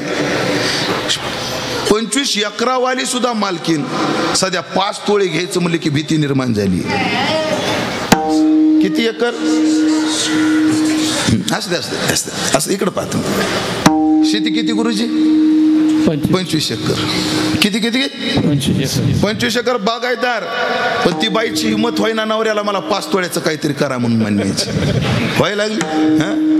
पण ज्याच्या नावावर गुंठा नाही, ज्याला राहायला जागा नाही, अशा माझ्या ज्ञानोबाचा 25 किलो सोन्याचा कळस एका महिन्यात तयार झाला. किती दिवस रमेश भाऊ? एका महिन्यात. एकाच माणसानं 13 किलो सोनं दिलं. एका बाईनं 1 किलो सोनं दिलं. सोपं नाही. 25 कोटी एका महिन्यात लोकांनी ज्ञानोबाला दिले. का बरं? काय दिले? हे तो पोराला 10 रुपये देताना 4दा विचार करते माणूस सध्याच्या काळात. हो, खरं सांग श्रीहरी. श्रीहरी माझ्याकडे बघतो. हा, वडिलाला काय म्हणतो? बाबा मला गुरुजीकडे जायचे, तिकिटाला 100 रुपये द्या ना. म्हणताना भीती वाटते का नाही? खोटं नाही बोलायचं. 100 रुपये मागितल्यावर गुरुजी तुम्ही विचार करता का नाही? तुम्ही नाही, तुम्ही 2 बाप लेक माझ्यासमोर उदाहरण दिलं मी. प्रत्येक बापाचं बाप सख्या पोराला 10 रुपये द्यायला सध्या माणूस घाबरतं, पण 13 कोटी लोक ज्ञानोबाला देतात. काहीतरी ताकद असेल ना. हो, जोवरी चंद्र सूर्य तोवरी कीर्ती घट स्थिर नाही नाश पावत. या भावबळानं अजून त्यांना युक्ती प्राप्त झाली. योग भाग्य घरा येते सर्व शक्ती चालत. योगाचं जे जे भाग्य आहे, योग्याला जे जे मिळतं, स्वर्गी चालू चायके समुद्रा पहिला अडीकडीला देखे मनोरथ ओळखे मुंगियेचे. हो, देह होय सोनियाचे परी लागवये वायूचे. ते ताप आणि पृथ्वीचे अंश नाही. योग्याला प्राप्त होणारं हे भाग्य आहे. हे भाग्य काय? शरीर सोन्यासारखं चमकतं, दिसतो सोन्यासारखं, पण चपळता वाऱ्यासारखी असते. जागेवर बसतो पण स्वर्गातला ऐकतो. मुंगीच्या मनात काय चाललंय हे ओळखतो. आणि ज्याने ज्याने परमात्म्याचा आश्रय केला त्यांना ही सगळी भाग्य प्राप्त झाली. योग भाग्य घरा येते सर्व शक्ती चालत. म्हणजे का हो, त्याने देवाविषयी भाव निर्माण केला आणि त्यांना कसं काय मिळालं? कारण त्यांचा बापच एवढा सत्ताधीश आहे, एवढा सत्ताधीश आहे. आणि व्यवहाराचा एक नियम आहे, म्हणता 3रं चरण म्हणता व्यवहाराचा नियम आहे. काय नियम आहे? आमचे गुरुजी सांगतील. पिताचे जे काय धर, पिताचे जे काय धर, पिताचे काय धर, पिताचे काय धर, पिताचे जे काय धर. वा वा वा. पुत्रा कोण वंचिला, पुत्रा कोण वंचिला. योग भाग्य घरा येते, योग भाग्य घरा येते, घरा व्यवहाराचा नियम आहे. बापाचं जे धन असतं त्याच्यावर मुलाचा अबाधित हक्क असतो. भाऊ, तुमचं नाव काय? चिंतामण भाऊ. तुमच्या नावावर शेती आहे? तुमच्या नंतर त्या शेतीवर नाव कोणाचं लागणार? एखाद्या बिग्याला माझं लावा ना. नका फक्त हो म्हणा, मला बरं वाटत. गाव कोणतं तुमचं? आटकवडे. लक्षात ठेवा, आटकवडेच्या चिंतामण भाऊनं आज या गरीब माणसाला 1 बिघा शेती दान केली. विनोदाचा भाग सोडा, चिंतामण भाऊ. पण बापाच्या धनावर मुलाचा काय आहे? अबाधित हक्क आहे. आणि मग गुरुजी, ही जी सगळी शक्ती अविनाशी कोण आहे? आमचा बाप आहे. भाग्यानं समर्थ कोण आहे? आमचा बाप म्हणजे पांडुरंग आहे. आणि त्याचेच आम्ही लेकरं झाल्यामुळे बापाचं धन आपोआप आम्हाला प्राप्त झालं. पित्याचे जे काय धन पुत्रा कोण वंचील, असा आम्ही भाव बळी केला. परमात्म्याशी वात्सल्य भाव जोडला आणि परमात्म्याच्या कडेवर बसलो. विठो माझा लेकुर वाळा संगे गोपाळांचा मेळा. आहे की नाही? की नाही? की नाही? चोखा जीवा बरोबरी. कसं हो? निवृत्ती हा खांद्यावरी, सोपानाचा हात धरी. अशी गोष्ट आहे. आम्ही त्याच्या कडेवर बसलो आणि आमचं जीवन निर्भर झालं. कीर्तन संपलं आपलं. ज्याला ज्याला वाटतं की आपलं जीवन मृत्यूच्या भीतीपासून दूर जावं, ऐकलं का? मृत्यू संपणार नाही, लिहून घ्या. तुम्हाला संपणार नाही, मला संपणार नाही, आपल्या दोघालाही संपणार नाही. तुम्हाला बी मरायचे, मलाही मरायचे. फक्त सावध व्हायचे. आपल्याला मृत्यू नाही गेला पाहिजे, मृत्यूची भीती गेली पाहिजे. आणि ज्याला ज्याला वाटते मृत्यूची भीती जावी त्यानं भाव बळी करावा आणि आपण देवाला बाप म्हणून आपलं जीवन जगलं, ही फळं त्याला प्राप्त होतात. विठोबार कुमाई, विठोबार कुमाई,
उभे राहा उभे हो उभे राहा उभे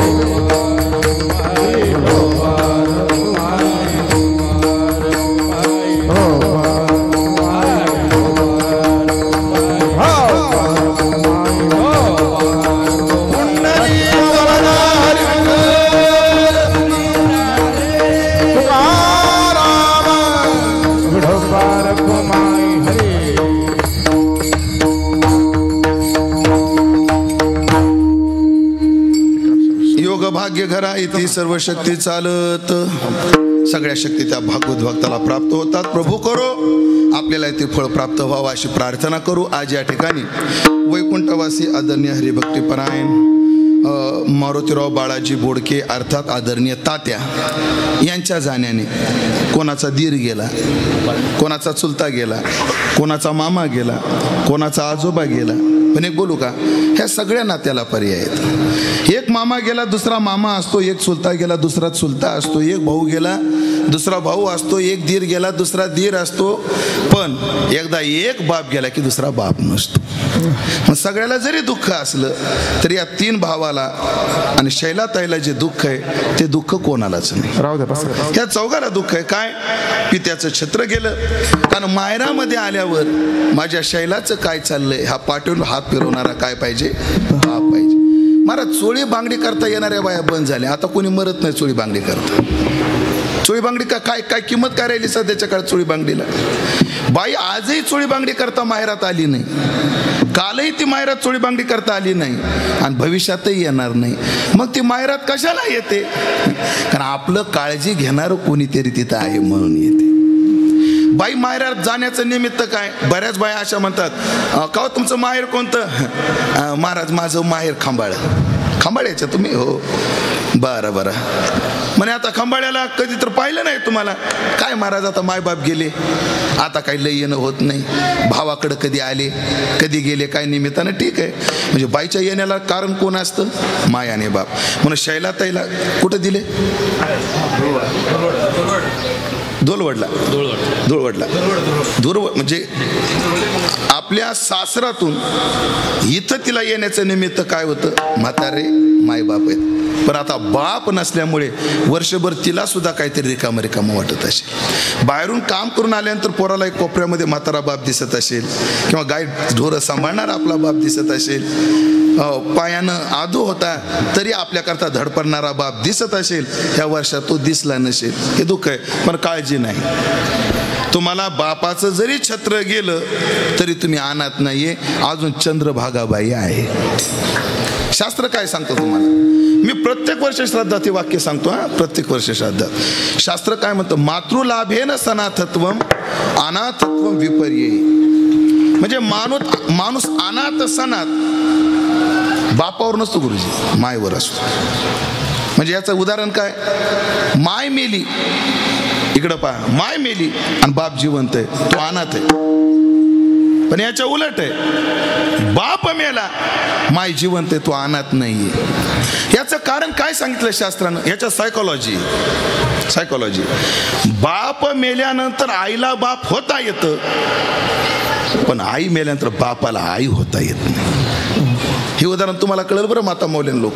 जिचा माहेरात नुसता बाप आहे, तुम्ही ऐका लक्ष देऊन एवढं वाक्य, जिचा माहेरात नुसता बाप आहे ती बापाला चोळी बांगडी घे म्हणू शकते, पण पाठघास म्हणू शकते का? सख्खा बाप आहे, तुमचा जन्म देणारा बाप आहे, बाबा माझी पाठ घासा म्हणू शकते का? म्हणजे बापाला आई होता येत नाही. आणि माहेराजीच्या माय तिला चोळी बांगडी मागता येते आणि पाठ बी घास म्हणता येत. माय सर्वस्व माहेर असते. तुम्हाला उदाहरण सांगतो, आळंदीमध्ये महाराज अशा काही घटना आहेत ना, या जगात एवढे लोक, एवढं दुःख आहे ना, ते पाहिल्यावर कधी कधी असं पोटात होतं. आळंदीमध्ये आमच्या एका गुरुबंधूची संस्था आहे, नाव सांगत नाही महाराज, काही लोकांच्या प्रतिष्ठेचा विषय असतो, पण घटना आहे का काय? पोरगा आहे त्यांच्याकडे शिकायला. पोरगा कोणाचा आहे माहिती का? त्याची माय तमाशात नाचते. कोणाची? त्या पोराची, संगमनेरची, ऑर्केस्ट्रात नाचते महाराज. घटना अजून ऐकण्यासारखी. तिचं लग्न झालं, लेकरू झालं आणि नवऱ्यानं तिला सोडून दिलं. आता ती पोरगण तीच आहे. कोणी नाही, सासू नाही, सासरे नाही. बरे हिनं मनानं लग्न केल्यामुळे बापानं सुद्धा तिला सोडून दिलेलं, तिला मायराचा आधार नाही, तिला आधार पोराचा आणि पोराला आधार आईचा. पण कायचं दुर्दैव कसं असतं पहा, तिच्या हृदयाला होल पडलंय. कोणाच्या? त्या बाईच्या, तिच्या हृदयाला होल पडलं. आणि आता ती काय करते, फक्त पोरासाठी नाचते. महाराज पोरासाठी नाचते आणि त्या महाराजाला फोन करते, माझ्या पोराला भेटायला इंद्रायणीवर पाठवा. या ना ताईकडे संस्थेत, या ना तुम्ही. नाही हो महाराज, मी जर तिथं आले आणि बाकीच्या लोकांना पाहिलं तर सगळे लोक म्हणतील नाचणारीचं पोरगे. माझ्या पोराला मला ते दिवस नाही दाखवायचे, म्हणजे तुम्ही त्याला इकडे घेऊन या. आणि आली की पैसे देते. तिला इलाजाला खूप पैसे लागतात. आणि तिचं एकच म्हणणं आहे, तिने महाराजाला गाता नाही आलं तरी चालेल, हो ह्याला वाजवता नाही आलं तरी चालेल, पण माझा जीव जायच्या आधी हे पोरगं जगायला शिकलं पाहिजे, एवढीच मला प्रार्थना. तुम्ही एवढंच घडवा त्याला. ह्याला काय करता आलं पाहिजे? जगता आलं पाहिजे. दादरची घटना सांगतो. दादरला स्प्रिंग मिलला कीर्तन, आणि एक बाई मतिमंद पोरग घेऊन आली गुरुजी. आणि कीर्तन झालं, त्या मतिमंद पोराचं तिने मान पकडली, माझ्या पायावर डोकं ठेवलं आणि मला म्हटली, महाराज आशीर्वाद द्या याला. म्हटलं ताई आशीर्वाद काय देऊ? त्या आईनं काय आशीर्वाद मागितला आहे का? ती म्हणली, महाराज याला एकच आशीर्वाद द्या, मी जिवंत आहे तोपर्यंत मेलं पाहिजे, एवढाच आशीर्वाद द्या म्हणजे. कारण माझ्या मागं याचं करणारं कोणी नाही. म्हणून आई हे सर्वस्व माहेर आहे. म्हणून शैलाताई असेल, दौलत भाऊ असेल, मोहन भाऊ असतील, अंकुशराव असतील, अजून तुमच्यावर आईचं छत्र आहे. प्रभू करो ते छत्र निरोगी राहावं, ते छत्र दीर्घायुषी व्हावं. आणि देवाला माझी अजून प्रार्थना आहे, जर त्या बाईला तुला आरोग्य द्यायचं नसेल तर आयुष्य बी देऊ नको. सेवा करण्याकरता 3 सुना असतील, पण भोगावं ज्याचं त्यालाच लागतं. म्हणून त्या बाईला उदंड, चंद्रभागा आई साहेबांना उदंड आरोग्य मिळो, उदंड आयुष्य मिळो, आणि तिच्या प्रेमाचा पदर या 3 मुलावर आणि या मुलीवर राहो, अशी प्रभूचरणी प्रार्थना करतो. आणि या बोडके परिवाराच्या दुःखात फुंकर घालण्याकरता आज आपण एवढ्या संख्येने आलात. त्यातमध्ये मलाही येण्याचा सौभाग्य मला अंकुशरावांनी, आमचे रमेश भाऊ असतील, कृष्णा महाराज असतील, यांनी प्राप्त करून दिलं. त्यांच्याविषयी सद्भाव व्यक्त करतो आणि झालेली सेवा सद्गुरूच्या चरणी, प्रभूच्या चरणी समर्पित करून सेवेला पूर्ण विराम देतो. ज्ञानेश्वर माऊली ज्ञानराज माऊली तुकाराम, ज्ञानेश्वर माऊली ज्ञानराज माऊली, ज्ञानेश्वर माऊली ज्ञानराज माऊली तुकाराम. निवृत्ती ज्ञानदेव सोपान मुक्ताबाई, एकनाथ नामदेव तुकाराम. निवृत्ती ज्ञानदेव सोपान मुक्ताबाई, एकनाथ नामदेव तुकाराम. निवृत्ती ज्ञानदेव सोपान मुक्ताबाई, एकनाथ नामदेव तुकाराम.